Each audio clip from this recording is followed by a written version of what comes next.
Olá, eu sou Marcelo Couto e esse é o Fire Talks, o podcast da revista Incêndio.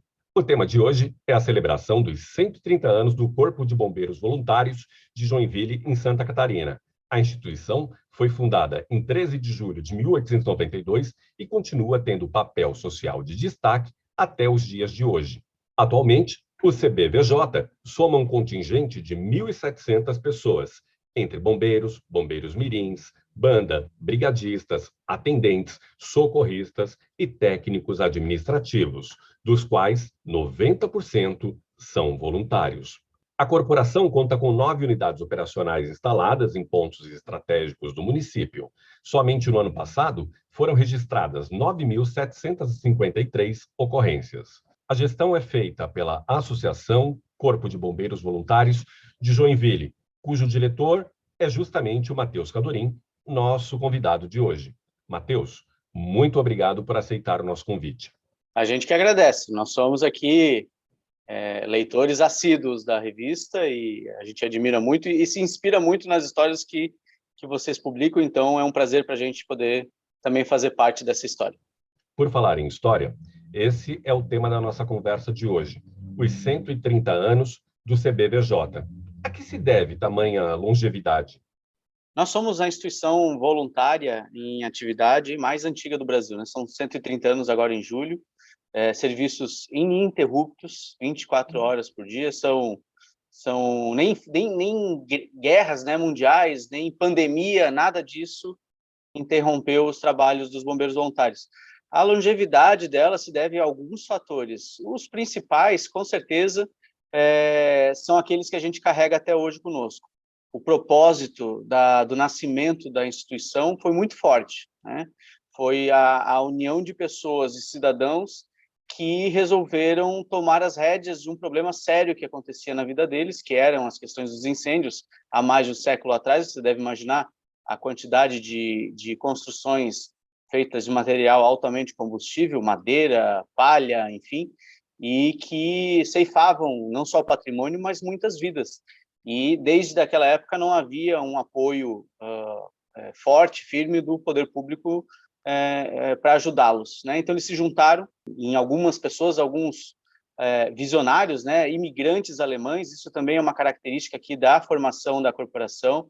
É um modelo que é copiado da Europa, que aliás é o mais difundido no continente europeu e em muitos outros países no planeta, que é o modelo voluntário civil de bombeiro, né? Eu entendo também que a longevidade se deve à transferência, geração após geração, da importância da corporação. E com certeza também, Marcelo, desde o início, tudo isso foi tratado com muita seriedade em vários sentidos. Não só no treinamento, na capacitação desses bombeiros, como também na gestão de tudo o que aconteceu desde então. Como vocês conseguem manter financeiramente a instituição? A instituição ela é mantida basicamente pela população. Nós temos hoje alguns convênios públicos que já foram até a maioria dos recursos que entravam aqui mensalmente, mas hoje isso não é mais verdade. Hoje a população corresponde por quase 80% de todo o nosso custeio. Então, quem não deseja ser bombeiro, mas quer contribuir com a corporação, ajuda de forma financeira, participa dos eventos. Hoje, nós estamos com uma gestão muito mais moderna também, utilizando a comunicação como um viés forte desse branding que a gente entendeu que a corporação tem hoje, né? A corporação hoje é a instituição com o maior índice de aprovação pela população joinvilense, 96,7% de confio e confio muito. Outro índice também que nos dá bastante orgulho é a quantidade de pessoas que se inscrevem anualmente para poder participar para ser bombeiro voluntário, né? As pessoas que vêm de fora elas fazem alguns questionamentos, né? Mas como que é bombeiro? Como assim voluntários não recebem? Não recebem. O alimento, o treinamento e o uniforme durante o plantão. Mas e dá certo, a população aprova? Sim, é quase 100% de aprovação há 130 anos. E as pessoas querem ser bombeiro voluntário? Sim, nós temos praticamente um vestibular anual, com índices aí de 10-1 de vagas para que as pessoas possam entrar no treinamento para, quem sabe, se formarem bombeiros voluntários e aí poder fazer parte também dessa história. Então, é um conglomerado de coisas mas tudo isso, essa longevidade, se inicia com certeza na força do propósito da instituição. Apesar de todas as conquistas, vocês também devem ter superado alguns desafios. Quais foram os principais obstáculos? Lá no início era tudo muito caseiro, né? Tinha muita força de vontade, mas penava por falta de equipamentos, tanto é que a primeira bomba foi importada da Alemanha logo no início, e a história conta que já naquela época, 130 anos atrás, ela teve problema na alfândega, então você vê que a burocracia sempre foi um problema do Brasil, né? Depois, a questão da manutenção da estrutura física, realmente a ampliação, a cidade ela cresceu muito ao longo desses anos, e a corporação, como é a responsável, hoje não há uma estrutura militar na cidade de Joinville. Joinville tem mais de 600 mil habitantes, e é o bombeiro voluntário quem atende todos os chamados de incêndio, de APH, faz as vistorias para abertura de empresas, enfim, e para residências multifamiliares também. A questão técnica a gente supera conseguindo transmitir essa informação de pai para filho, geração após geração, instruindo bombeiros dentro e fora do Brasil.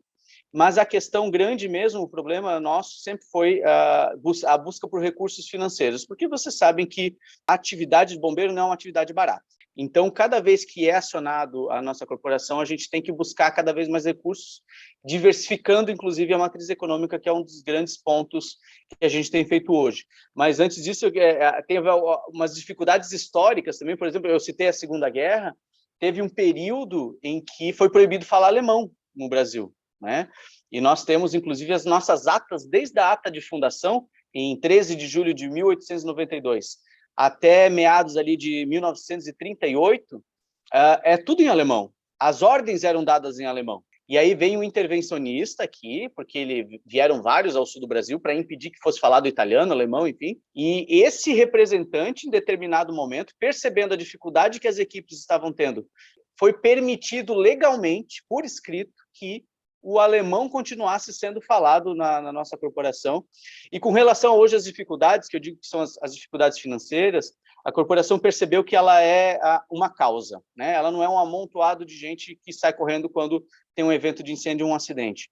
E para isso ela precisa se comportar e se modernizar, acompanhando inclusive a mudança de comportamento dos consumidores hoje. E é a partir desta visão e de uma visão empreendedora, inclusive de startups, né? A gente costuma dizer que aqui é a startup de 130 anos, de testar rápido, sem perder tempo, sem perder dinheiro, usando todos os dados que a gente minera aqui, de informações que entram, de pessoas que são atendidas, de pais de alunos, dos nossos bombeiros mirins, dos empreendedores que entram aqui com pedido de avaliação dos seus imóveis. É a partir desses dados que a gente começou, então, a diversificar a matriz econômica para vencer o maior desafio que a gente tem hoje, que com certeza, Marcelo, é a questão financeira, né? Nós não temos um subsídio fixo que cubra totalmente as nossas contas, então por isso a gente depende exclusivamente da nossa capacidade de convencer a população de que o serviço é bom o suficiente para ela contribuir espontaneamente, para que isso não seja uma taxa, não seja algo cobrado de forma imperativa, né? Nós temos conseguido transmitir essa informação para a população, criado vários novos canais de entrada de recursos, seja em eventos, seja na grife dos bombeiros, seja vendendo royalties para que empresas possam usar nossa marca e criar linhas específicas de produtos deles, que nós estamos conseguindo vencer. E a nossa meta, se não fosse a pandemia, nós já estaríamos autossuficientes financeiramente. Mas com a pandemia nós tivemos uma série de cancelamentos de contribuições, então normal, a gente correu atrás, já estamos recuperando, e para o ano que vem com certeza a gente vai alcançar essa meta. O que isso quer dizer? Quer dizer que qualquer dinheiro público que entre vai ser muito bem-vindo para investimento. Vou comprar caminhão novo, vou fazer uma sede nova, vou reformar o centro de treinamento, mas o nosso custeio, o nosso custo é responsabilidade nossa. Se eu assumir essa responsabilidade, eu tenho que me virar. Então, a nossa intenção realmente continuar entregando um trabalho de excelência, com números que são super expressivos. A gente tem aí de registro, o nosso tempo-resposta hoje é 7 minutos, para qualquer localidade da cidade. Vocês são um exemplo de atuação voluntária. Por que deu tão certo aí, mas esse modelo acabou não se reproduzindo no restante do Brasil?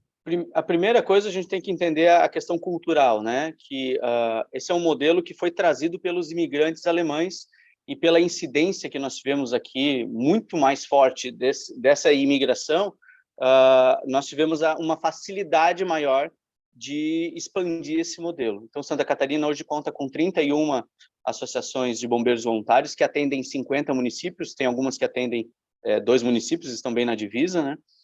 O Rio Grande do Sul é outro expoente, com mais de 50 associações também, mas no restante do Brasil, realmente, Marcelo, as pessoas sequer sabem que isso existe.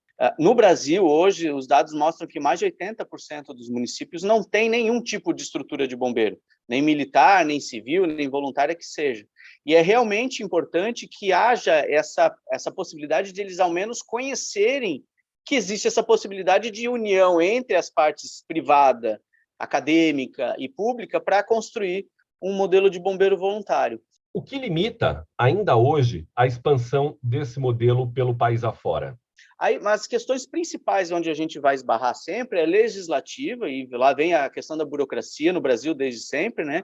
Porque em Santa Catarina, a nossa Constituição estadual prevê a figura do bombeiro voluntário. Existe uma tentativa nacional de que isso aconteça, para que seja incluído na Constituição Federal, mas existem também outras questões, e a gente tem a questão corporativista, mas o nosso questionamento é sempre assim: o bombeiro voluntário não quer se instalar onde já tem estrutura militar, não faz nenhum sentido isso, né? O apelo é que a gente tenha a oportunidade de poder expandir esse modelo para essas mais de 80% cidades do país que não tem nenhum tipo de socorro. E tem uma questão cultural também associativista que precisa ser desenvolvida Brasil afora. Então, é um mix dessas questões que, com certeza, impedem a expansão do modelo voluntário. Na parte operacional, o que diferencia a estrutura de um corpo de bombeiro voluntário de um modelo militar mais tradicional? Operacionalmente, nós seguimos a legislação nacional. Talvez aqui nós não temos o resgate aéreo de helicóptero, por exemplo, coisas muito pontuais. Mas daí nós, em parceria com a Polícia Militar aqui em Santa Catarina, nós fazemos a troca. Nós atendemos o combate a incêndio terrestre e eles nos dão suporte aéreo. Como é o processo de seleção de novos integrantes? Afinal, quem pode se tornar um bombeiro voluntário? E qual é o nível de procura dos candidatos? O nosso índice é de em torno de 600, 700 inscrições para 40 vagas todo ano. Tá? E aqui tem uma questão que não são 40 aprovados, são 40 que entram. Se não aprovar ninguém, não vai aprovar ninguém. Isso não é um número que a gente hoje busca quantidade, é só qualidade mesmo, né? São quase 9 meses de treinamento, todo domingo, o dia inteiro, faltou 2 dias, está fora, tem medo de altura, está fora, não sabe nadar, está fora, a gente começa a criar filtros para poder ter aquelas pessoas que realmente têm o perfil adequado para entrar na corporação. Então, a única coisa que a gente exige aqui é realmente que ele passe nessas 3 questões: física, intelectual e psicológica. Fora isso, nenhum tipo de entrave, nenhum tipo de seleção, nenhum tipo de preferência. Pensando no futuro, quais são os grandes planos de vocês hoje? Bom, primeiro essa questão da independência financeira, né? A partir do momento, quando a gente alcançar isso, vai ser a primeira vez em 130 anos que a gente não vai depender de dinheiro externo para as nossas atividades corriqueiras. Então, essa questão da independência financeira é uma delas. A ampliação dos programas sociais, tanto da banda, do Bombeiro Mirim, a ampliação do museu, nós queremos tornar essa unidade 1 aqui, que é a maior que a gente tem, num complexo turístico oficial da cidade, para que as pessoas entrem aqui, conheçam a história do bombeiro e se sensibilizem a se tornar contribuintes nossos, né? E também a questão da expansão do modelo Brasil afora. Quanto mais bombeiros voluntários nós tivermos, mais fácil vai ser convencer as pessoas da importância não só do voluntariado, né, de estar disposto, de você poder ajudar a sua comunidade, mas também da atividade do bombeiro como um todo, né?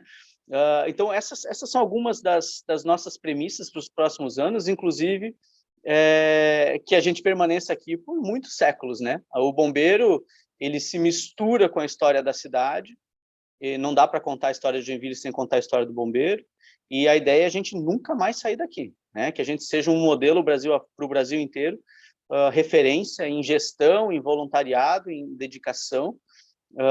Essa talvez seja a nossa maior meta. Para terminarmos, quem tem interesse em saber mais sobre o trabalho de vocês, onde deve procurar informações? O nosso canal maior de comunicação é o site, né? Lá tem todas as informações, história, tem a timeline da corporação. As mídias sociais, nós estamos em todas. E eu quero deixar aqui um convite para todo mundo que estiver nos assistindo. O dia que vocês vierem para Joinville, venham nos visitar, venham conhecer a corporação, visitar nossas instalações, entender do que a gente está falando ao vivo. É impactante ver o que a cidade conseguiu construir ao longo desses anos e o que a força de vontade do voluntário, dessas gerações que passaram antes de nós, deixaram de legado para essa e para as futuras gerações. Então, é inspirador ver a história, conhecer a história dos bombeiros voluntários de Joinville, com certeza. Obrigado, Matheus, e vida longa aos bombeiros voluntários de Joinville. Amém. Para todos nós. Obrigado pela audiência e até o próximo Fire Talks.